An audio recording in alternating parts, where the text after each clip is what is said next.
Well, I'm excited to announce that my brand new book, Leading with Vulnerability, is now officially available for pre-order. Is vulnerability for leaders the same as it is for everybody else? The answer to that question is no. I argue that you should not be vulnerable at work, but instead you should lead with vulnerability.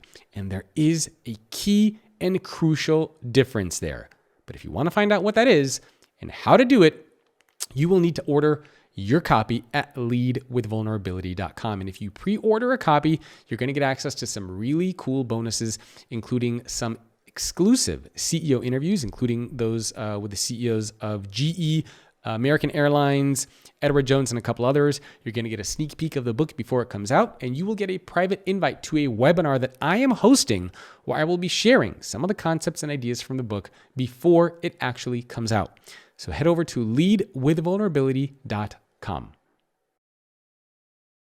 Thanks everyone for tuning in to today's episode of Great Leadership. My guest today is Matt Abrahams. He is the author of a brand new book, and I actually got an advanced reader copy. You can see it right there. Look how beautiful that is.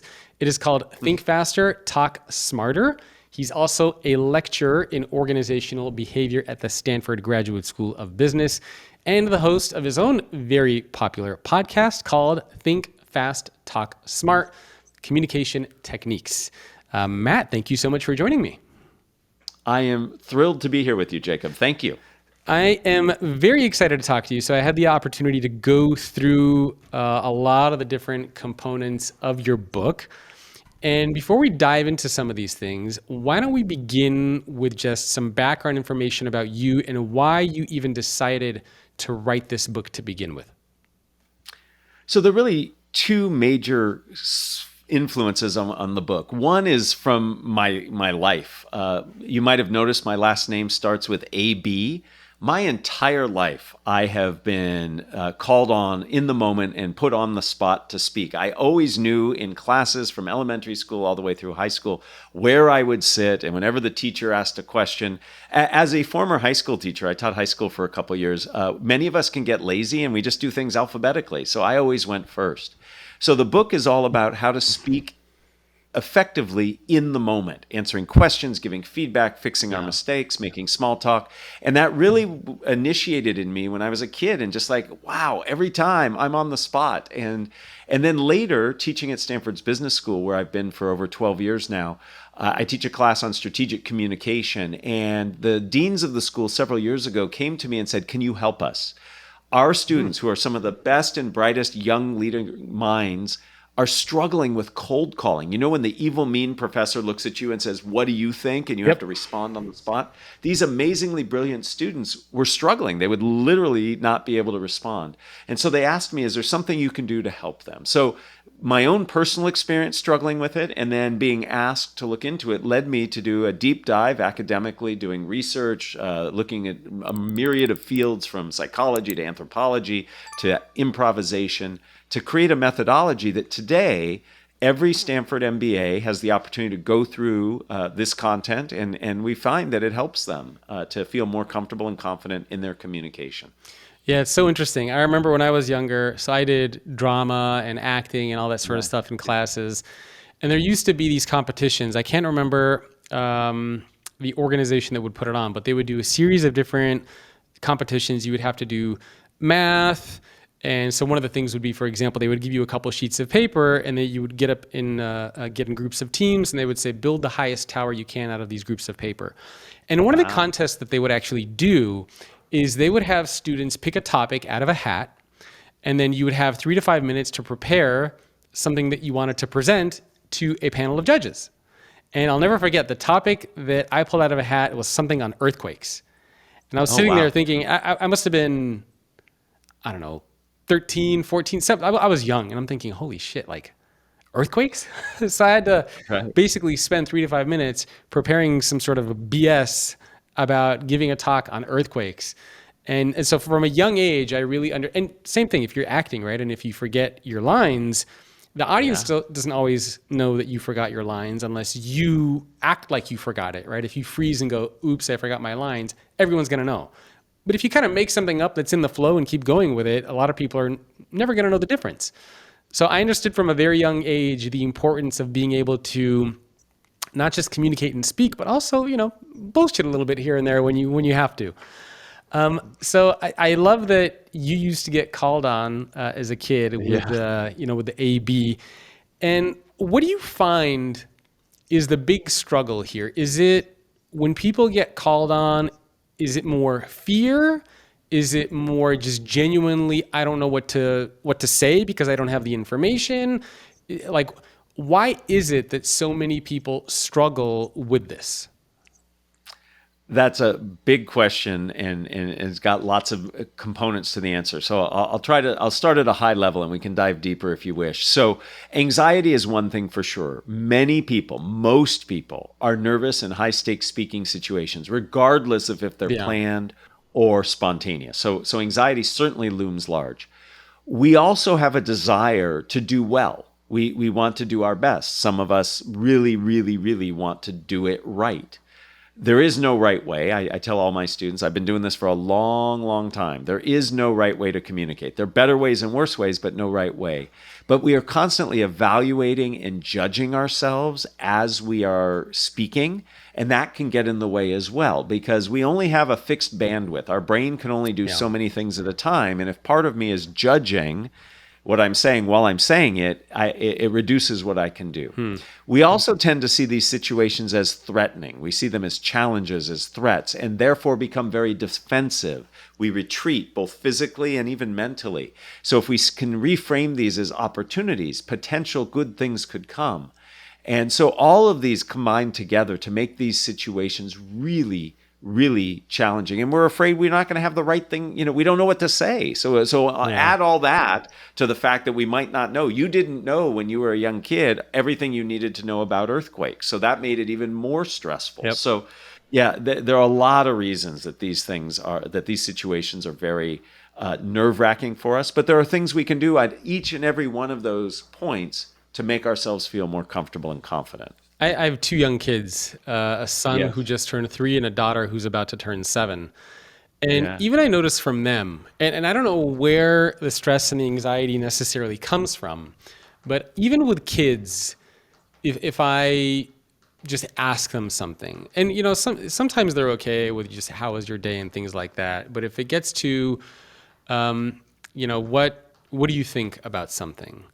Or something that they have to think a little bit more, they get a little bit shy, and it's like, I don't know, this and that. And it's funny. It's almost like speaking goes against our biology. It's almost like you're supposed to be scared and you have to get through that. So it's funny that I noticed that with my kids too. And I'm always trying to tell my daughter, especially when she's speaking, especially if she's asking for something that she wants, I say, you have to speak up so people can actually hear right? Even if you're asking for dessert, tell me what you want. Daddy, can I have dessert? It's like, no, tell me, hey, Dad, I ate dinner. I deserve some dessert. So it's... Well, I applaud your daughter for wanting dessert. I think that's the best part of the meal. I have 2 teenagers, so my kids are at the other end of the spectrum. And the fact that your kids still talk to you, that's a great thing. Those of us who study this, we believe that it's evolutionary. We believe that it is in our evolutionary best interest to be nervous about speaking. And here's why. It's, as a species, our relative status in an interaction really matters. And I'm not talking about who drives the fanciest car, who's got the most social media followers. I'm talking about status in a hierarchy. And when our species was evolving, we would hang out in bands of about 100, 150 people.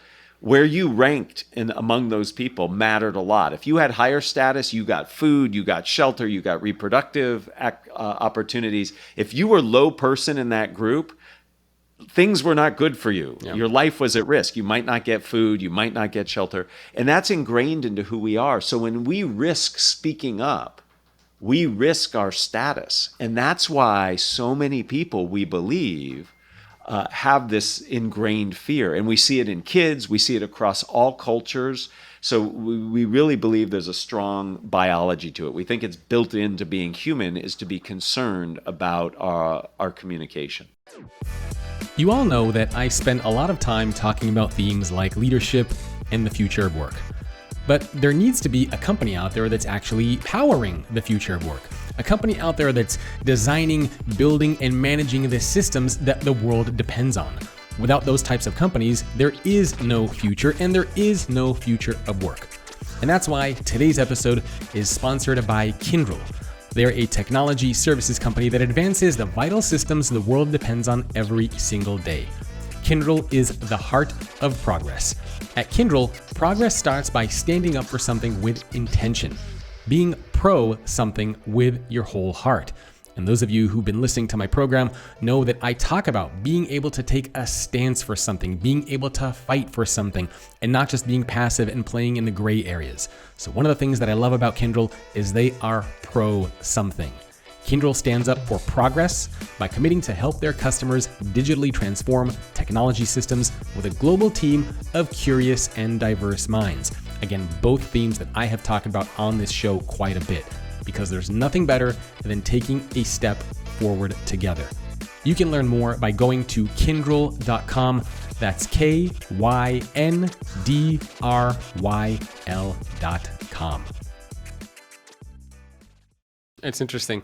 And is there a difference in speaking up when you know something versus when you don't, right? So obviously if somebody's asking you for a fact, you can give the fact. I mean, maybe you're still nervous just having to share what that fact is versus when you have to talk about an opinion. So obviously if you were to say, hey, Jacob, what's the weather like today? I could easily look outside and tell you what the weather is.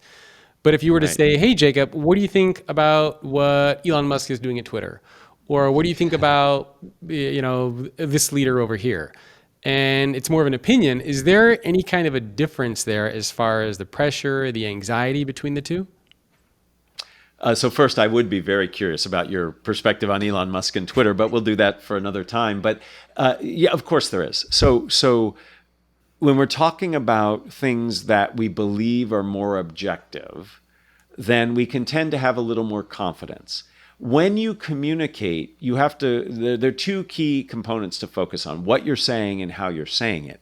And if I am confident in what I'm saying, like a fact, what's the weather like? What's 1 + 1? Facts. We can have more confidence in what we're saying. When it's an opinion, where we're less sure, where there's more debate, we can be more anxious about it because we don't know how others will receive it. Now, it used to be, and I don't mean to be getting political here, it used to be that facts were things that most people agreed upon and we didn't have to worry about it. That's changing a little bit today. So sometimes facts are bleeding into this idea of opinions that you're talking about. But certainly if I have confidence in what I'm saying, regardless of if it's fact or not, the less anxious I tend to be. Yeah, that's interesting. And I'm also curious, is it different for leaders versus non-leaders? Like, do you find, because obviously you have a lot of very smart people that are at the Stanford Graduate School of Business, when you look at people who are in leadership positions versus people who are not, are they struggling with different things as far as communicating, or would you say it's pretty similar across the board? So I think the answer is actually both, yes to both. So foundationally, I think most people struggle with similar things. Am I being clear? Am I being concise? Are people taking me seriously? Am I credible? It doesn't matter if you're a leader. It doesn't matter if you're a line employee, new to employment. But I do think there are other challenges. So if in many cases, there are people who have chosen, either consciously or through their lack of confidence, it has been chosen for them not to give them opportunities for leadership. Yep. To my mind, communication is operationalized leadership. I think you can't be a good leader without having effective communication skills, full stop. As a leader, there are certainly issues that people worry about and need to work on. Am I being clear? Am I being accessible? Am I finding that right balance between warmth and immediacy and being very clear and direct? So there are lots of challenges for those who are on the leadership path and for those who aren't that are different, but there's also a foundational level I think all of us need to focus on and worry about in our communication. When you look at either current or aspiring leaders, are there certain mistakes that you think are common or certain challenges that are specifically common amongst leaders? One, for example, and I don't know what you would call this, and I don't even know if this fits into the same category, but it's actually something that I have going up fairly soon, and it's a story that a CEO shared with me about how she was visiting one of her locations, and they were doing an office redesign through many of their locations in the United States. And she went to go visit one of their locations, and she's getting a tour. And as she's getting the tour, she sees the art that's hanging on the walls, and she says, "Wow, that's great art. I really like it." And then a couple of days later, she's doing a tour on the East Coast, and same thing's happening, and she sees the exact same art hanging on the wall. And it's a very different vibe. It's a very different environment there. But she's like, "Hey, I was just on the West Coast, and I saw that same art here. How come you guys have it here?" And the person giving the tour basically said, "Oh, you said that you really loved it and wanted it to go up everywhere." And the CEO's like, "No, no, no, that's not what I said. I just said that I really liked it. I didn't mean for you to just put it in all the offices that we have." And Right. I love that story because I don't know if it's a communication issue, if it's a culture issue of not speaking up, if one stems from the other. But that to me seems like a big challenge for leaders, is not taking opinions and Yeah. thoughts and having those turn into directives and law. Yeah, so I think it is both a culture and communication issue as you described it. From a communication point of view, I think it's very important for those in power, those who have higher status, be they leaders or not, that you need to be very clear in your communication when you are seeking action and when you are simply sharing thoughts, ideas, and opinions. Because as somebody with high status and power, people will take your musings, your thoughts as requests for action, and you have to be very clear. And that's incumbent on anybody, I think, who is in power. Now, first part of your question was, are there fundamental things that people leaders do? And I think this is true of most people. The biggest mistake people make is they don't take the other person's perspective. When we communicate, we think, here's all the stuff I need to get across or I want to get across. Yeah. In fact, you need to take the other person's perspective and think, what is it they need to hear from me? The So it's not empathy about what piece. you want. It's about what they need. It's being audience centric. The other piece that happens most often is when you have an opportunity to do planned communication, people don't take the time to actually practice. They're so busy, they throw things together and then they just deliver it, and they lose an opportunity to be very clear and concise. Now, that's different from spontaneous speaking, which the new book is about, which is where you didn't really have a chance to put your thoughts together. Yeah. But for many leaders, they have time to do an all hands and think about it. They have a pitch where they can sit down and think about it, and we don't do it. So being audience centric and not actually preparing and practicing enough, I think, are the two foundational mistakes that most people make, but especially leaders.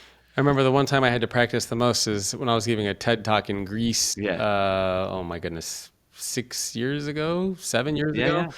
And obviously, you get 15 minutes. They're very strict on time.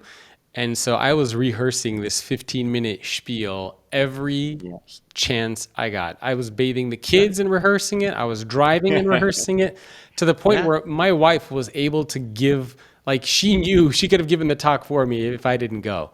And Well, I it's, know Blake, and she's a good speaker, and so are you. So you're lucky. yeah. So yeah, she could have substituted for me. So it is very important, and I think there are a lot of times, to your point, where, especially in important situations where you're giving a presentation or maybe speaking up for the first time, where we don't take the days in advance and just go over things in our head a little bit. Because sometimes if you're giving a speech or a talk for the first time, you could even be surprised by your own slides and be like, "Oh, I forgot that was there," and then it kind of throws Yeah. everything off. Absolutely. And this is the biggest ironic part of the new book. You can actually prepare for spontaneity, and that's really what the book talks about. But you certainly should be preparing for the planned opportunities you have, be it a TED Talk, a company all hands, a one-on-one meeting that you have that's very significant. You should be preparing for them and practicing. Do you think the role of technology has changed our ability to speak? Like, it's kind of funny, right? Because, like, I'm wondering 15, 20 years ago, before we had smartphones and before we had so much connectivity with each other and screens, were we writing books about how to communicate, about how to speak? Like, I can't remember any, like, books from 2 decades ago that taught us how to do this. And it seems like it's become almost a lost skill and a lost art to talk to somebody, right? Everyone's just in their screens. Everyone's on Instagram. Do you think that technology and our phones specifically have made us, what's the right word? A little dumber, a little less apt to So, communicate? I think there's always been advice on how to communicate better, but technology it's a two-sided sword, really. I mean, there are many amazing things technology has enabled us to do in communication. That said, it has fundamentally changed the way in which we interact in person, face to face with each other. And I see it in younger generations more than I see it in folks of our generation. And I think I'm even a generation older than you are. But the point is that, yes, technology is influencing our communication. And in many cases, it's breaking down immediacy, connection, the subtle, nuanced aspects that we get. But at the same time, I don't want to speak only poorly of technology. I mean, we are now able to communicate to more people in more ways. So there are benefits, but we certainly have to work on it. And I do think we need to continue giving advice, guidance, teaching ways to be better at it. Because I mean, to me, it's right. It's much easier for a lot of people to send a text or an emoji Yeah. than to say like, "Hey, let's grab coffee. There's something important I have to talk to you about," or being able to Right. give a toast, or anything Yeah. like that. It's I think a lot of people really struggle with that in today's world. But Sure thing. the elements of speaking, I think when a lot of people think of speaking, they just think of the words that are coming out of your mouth. But obviously, there's more that goes into it, right? There's your body language, there's the words that you use, there's the tone. Like, if you had to break down the most important elements of speaking, what would those elements actually be? So if we put aside the content, which is absolutely critical, there are other parts of it. Presence is really important. So how you comport yourself, what you do with your body, your voice, your eyes, that matters a lot. Now, it's very culturally specific, and when I say culture, I don't just mean physical location around the world, although that's very important, but Yep. different organizations can have different cultures. My two teenage kids have a very different cultural way of communicating than I do. Sometimes it lines up and sometimes it doesn't, and it can be very frustrating. Jacob, if you and I were talking and I got a text in the midst of our talk, you would find it incredibly rude if I responded to that Yeah, text I'd be in the like, "What are you moment. doing?" Yeah, exactly. I My have friends kids, where yeah, sometimes we're together and they're on their phone. I'm like, "What are you doing? Like, yeah, exactly. But what's teenagers going on?" today, they will stop. They will stop a conversation, respond to the text, pick up the conversation, totally socially acceptable. In fact, it would be rude not to respond to the text. I'm just using that as an example Yeah. that there are cultural contextual variables that we have to take into account. Let me give you a couple bits of advice about nonverbal presence. Really important, how you hold your body. Three things: big, balanced, and still. We want to make ourselves big. To show confidence, to show that you're competent, you make yourself big. Single best thing you can do when you're virtual or when you are in person, pull your shoulder blades down. It makes you broader. You're not puffing your chest out, you're just pulling your shoulder blades down. That makes you big.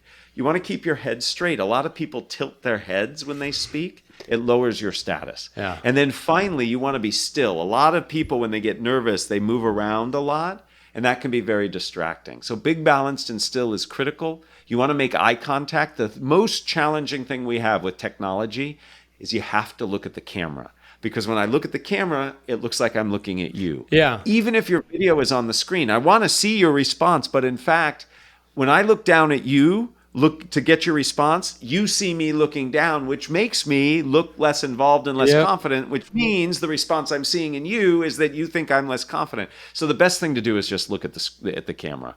So those are some fundamental things we can do, regardless of our message, to help us appear more confident and more competent in our communication. It's funny. I was having dinner with some friends the other day. Some new friends, some old friends, and some new friends were there. Some acquaintances and some people I've known for a while. Sure.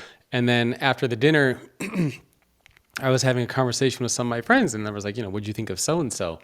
And their feedback was like, dude, how come this person can't look me in the eye when they're speaking to me? Like, they're Yeah. talking to me and they're either Yeah. off to the side or they're just Yeah. looking down or straight ahead.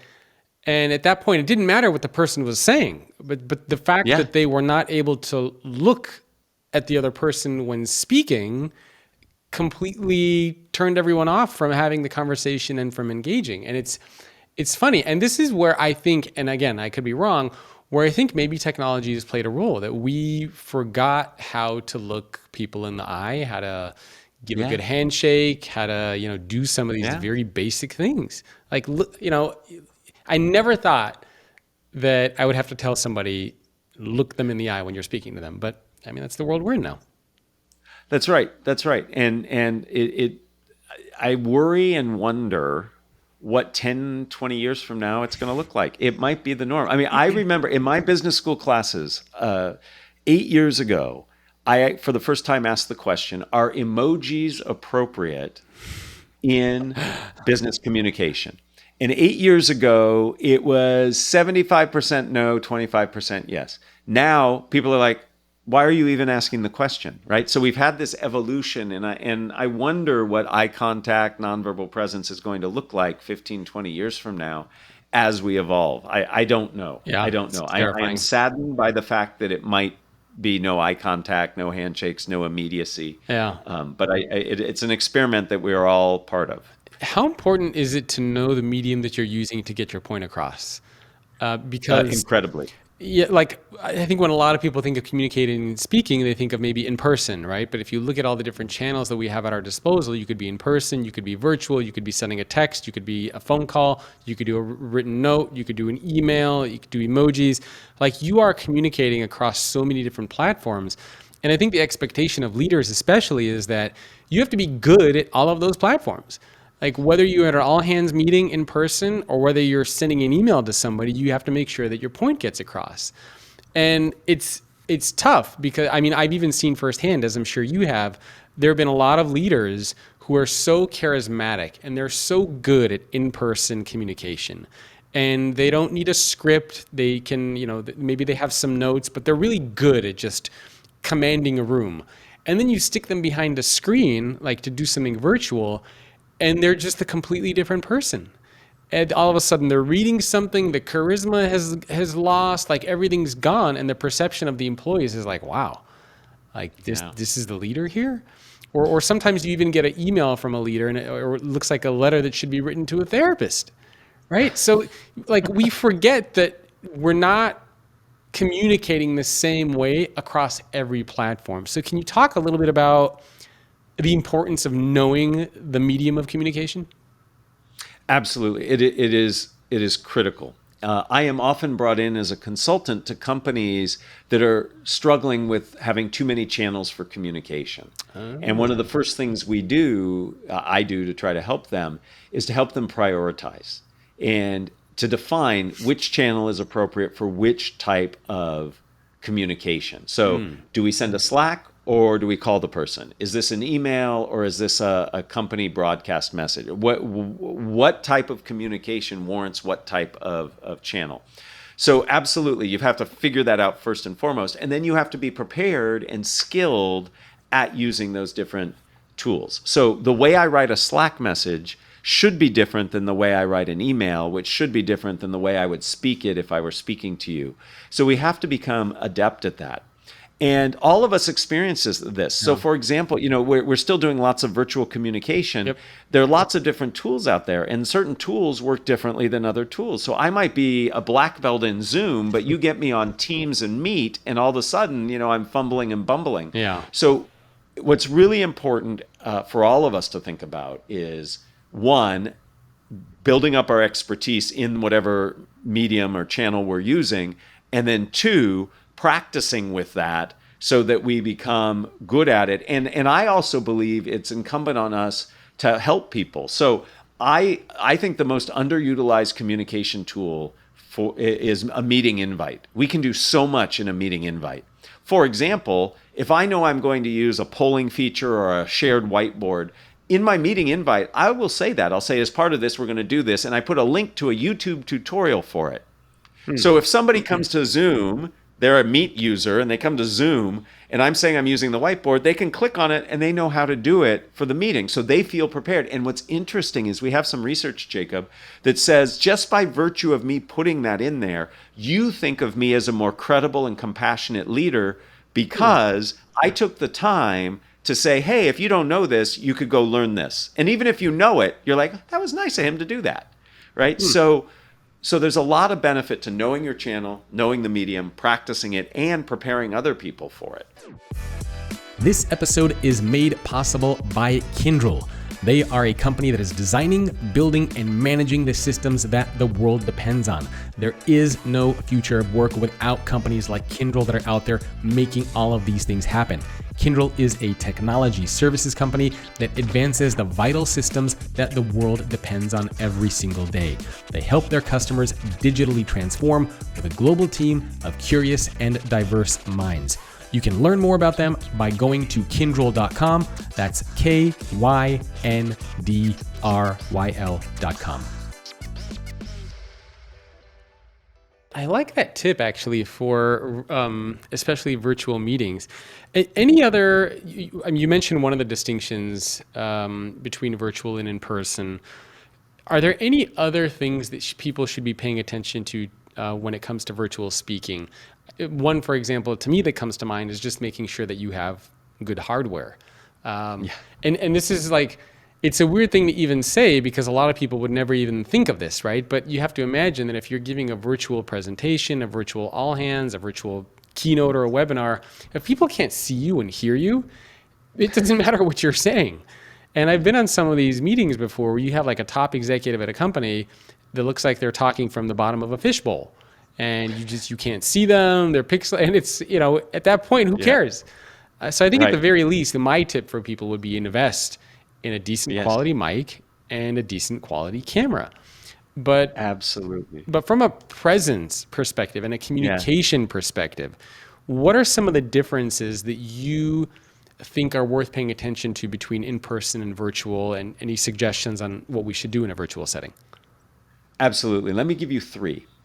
First, when it comes to content, you need to be more concise and you need to be more engaging. People's attention is, I think, the most precious commodity we have in the world today is attention. Our attention is pulled in lots of different directions. So I need to get your attention and then keep it. I call that engagement. So I have to be concise. If I go on too long, you wander off. You're sitting on a device. You can go check lots of other things. I have to engage you. So I can ask you questions, I can have you giving me reactions, responding in the chat. By keeping you involved, you are more likely to pay attention and be engaged. So concision and engagement are critical content-wise. In terms of nonverbal presence, I agree, you need to have good equipment. In addition, few simple things. These are almost pet peeves of mine.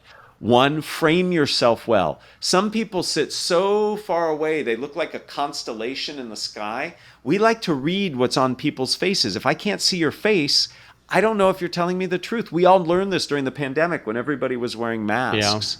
So show your whole face. Raise your camera up. I can't tell you how many people do these things on their laptops. So the angle of the camera is up under your chin.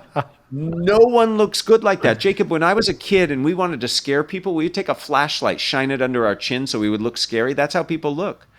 And then finally, get good lighting.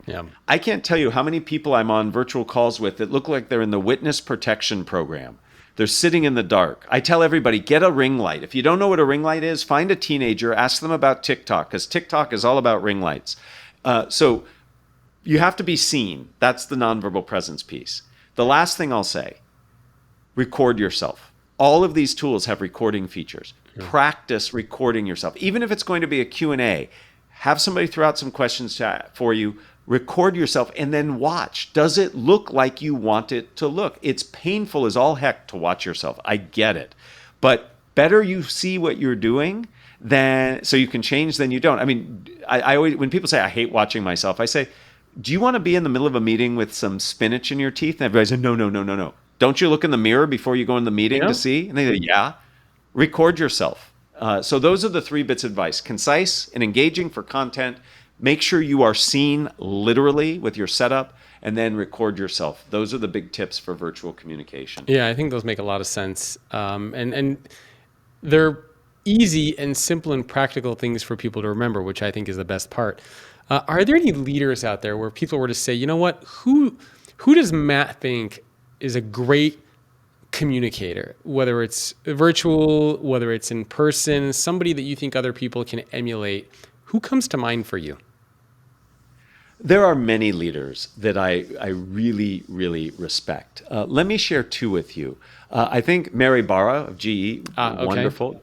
Right. I'm sorry. Mary Barra of General Motors. Yep. Let's edit that correctly. And then John Janik of Interscope Records. Both of them, I think, are really, really good leaders. And here's why.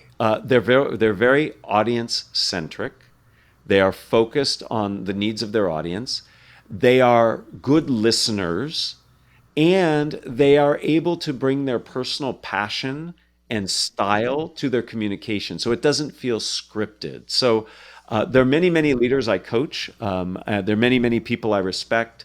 I think those two are really good examples of people to pay attention to and listen to. Yeah, I'm gonna have to check out some clips of John. What Yeah. was his last name? Janik, John Yeah, Janik. yeah, I've never seen him give a talk. I'm gonna have to check him out and see what he does. He's You mentioned that you coach a lot of leaders, so I'm very curious. yeah. When when leaders come to you, what exactly are they asking for? Is it fear of speaking? Like what's the main thing that you help them with? There are so many different things that bring people to me to work with. Anxiety is often part of it. Interesting. People are either finding themselves having to communicate in circumstances that they haven't before, and they want to do well. Okay. So I've helped people who speak at Davos or give TED talks. I've worked with a Nobel laureate. These are people who are good speakers, but they're finding themselves in circumstances that are different and uncomfortable for them. So part of it is the anxiety and pressure they put on themselves there. There are some people, some leaders I work with who are new to leadership, and they're just uncomfortable having to communicate so broadly with the variety of audiences. So it's really helping them get comfortable there. For some, it's very specific tics and troubles that they have that need to be worked on. For example, a lot of people I work with are either very scientific, very technical, and they have to now talk to broader audiences and make their content accessible. So there are a whole slew of reasons that people come to me. I wish I could say it was just one, but all of them come with the desire to get better and the willingness to appreciate that they can improve. Keeps you busy for sure. Are there ever any, It does. are there ever any situations where I don't want to say it's hopeless, but you don't see or you can't see the improvement? In other words, can anybody become a better speaker and communicator, or are there some people, for example, if you're an extrovert, are you automatically Yeah. going to be a better speaker than if you're an introvert? And if you're an introvert, does that mean you're doomed and you're never going to get good at this? So I'm going to take those as two separate questions. I would not be a teacher, I would not be a coach if I did not believe everybody can improve. The only time I have ever worked with people who do not improve are people who do not want to improve. You can't force somebody Yeah. to change and to work. But otherwise, I firmly believe communication skills are things that we can learn, develop, and hone. We all come at it from different perspectives. We're all at different places in our journeys, but everybody can improve and hone their skills for sure. Now, do some people have advantages over others? Perhaps your willingness to take risks, your tolerance for ambiguity, your extroversion, those can all put you perhaps a little farther down the path, but that doesn't mean others can't improve. And by the way, I think it is a misjudgment to think that introverts aren't good communicators. Often, I would argue introverts are better communicators than extroverts. Oh, interesting. Introverts listen first before they speak. Yeah. Extroverts speak first before they listen. And I'll tell you, somebody who's got as much gray hair as I have seen extroverts fail miserably because they didn't read the room. They didn't take time to read the document. They didn't listen to the answer to the question. I have living proof of this in my household. My wife is very introverted. I am very extroverted. She has saved so many situations and conversations because of her introversion. Really? Oh yeah. I have gotten myself in a lot of trouble because I start talking before I actually really understand what's happening. I'm much better than I used to be, in large thanks to her. But no, I think it's a mistake to think introverts are not good communicators.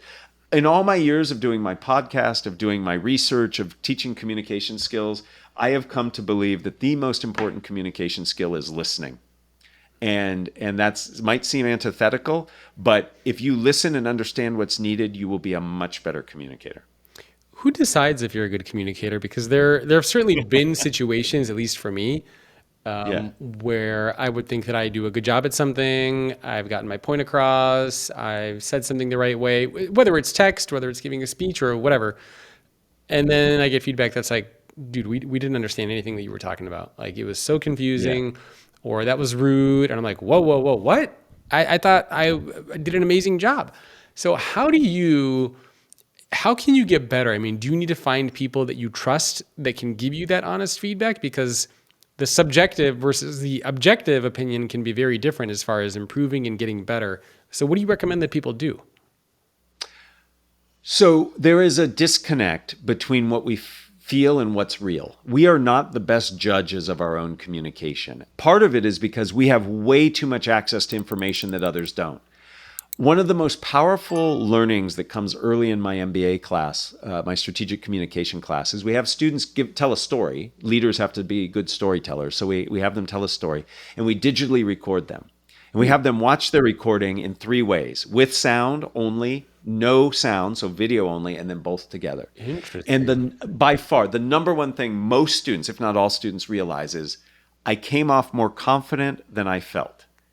And it's this notion that you have that we can't feel your heart rate. We can't know what you wanted to say versus what you did say. Yeah. So we are not the best judges. So your question was, how do we know if we're a good communicator? Well, I think hearing from others is important.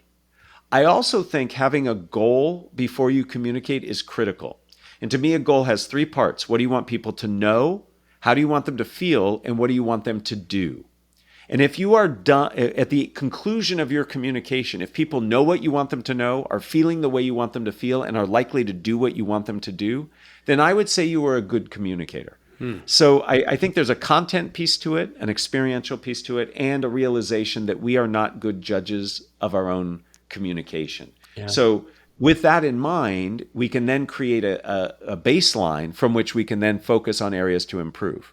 Oh, I love that. That's actually very interesting to kind of watch the talk with audio, with sound, with both. Yeah. It's sort of like everybody thinks they're a better driver than they are, right? I think there's a famous psychology experiment around that as well. Yes. So I want to transition to a section of the podcast called the Leader's Toolkit, where we give listeners and viewers some specific action items that they can apply. And I thought for that, we could follow one of the frameworks you have in your book, which is the 6 steps for better spontaneous speaking. And we can go through what those 6 steps are. The first one that you had on your list is one that you've mentioned a little bit previously, and that's taming the anxiety beast. And I'm assuming when you talk about anxiety in this case, it's not just kind of like, oh, I'm nervous, but people get like physiological symptoms, right? You know, my heart starts beating, I start shaking. I'm like it's an actual physiological uncomfortable it's feeling. Fight or flight. Yeah, exactly. So how do you manage that? Okay, everybody, to hear the rest of my conversation with Matt Abrahams, you are going to have to become a paid subscriber, which you can do by going to greatleadership.substack.com and hitting the subscribe button. And if you subscribe, you will get access to a lot of amazing things, including this bonus episode, this Leader's Toolkit episode with Matt, where we are going to go over the 6 steps to better spontaneous speaking, which include taming the anxiety beast, maximizing mediocrity, minding your mindset, don't just do something, stand there, structure your spontaneity, and the F word, of spontaneous speaking. Again, this is only going to be available for paid subscribers at greatleadership.substack.com. If you subscribe, you'll get access to one of these bonus episodes, these Leaders Toolkit episodes every week. You will get access to an in-depth leadership guide that I personally write every week, exploring a trend or an insight. And the last thing that you're going to get is a 5-minute leadership hack, a video that I record for you, which teaches you a leadership hack that I learned from a CEO that I've interviewed or I have worked with over the years. All of this at greatleadership.substack.com. Thank you so much for tuning in. If you get a couple seconds, hey, you know what? I will love a review on Apple Podcasts or your preferred platform. So again, thank you so much for your support, and I will see you on the next episode.